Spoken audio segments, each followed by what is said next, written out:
Hello guys, welcome back to our YouTube channel. Today we are going to discuss chapter first दो ध्रुवीयता का अंत of class 12th political science. अगर आप हमारे चैनल पर नए हो तो take a moment and subscribe our channel, और अगर आपने ऑलरेडी कर लिया है तो let's go forward to our video. So आज हम पढ़ने वाले हैं 12th क्लास की पॉलिटिकल साइंस का चैप्टर फर्स्ट दो ध्रुवीयता का अंत। अब इसके अंदर सबसे पहला टॉपिक है हमारा शीत युद्ध। अब शीत युद्ध को इंग्लिश में बोला जाता है कोल्ड वॉर।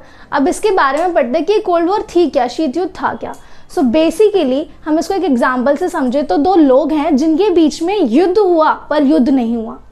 अगर आपके बोर्ड में क्वेश्चन आता है, क्योंकि क्वेश्चन मोस्ट प्रोबेबली आता ही आता है 2 मार्क्स में कि शीत युद्ध क्या कहते हैं या शीत युद्ध से आप क्या समझते हो किसी भी फॉर्म में, बट ये शीत युद्ध के बारे में ज़रूर आता है, तो आप उसमें आंसर लिख सकते हो 2 महाशक्तियों के बीच में युद्ध की स्थिति उत्पन्न होना परंतु युद्ध ना होना।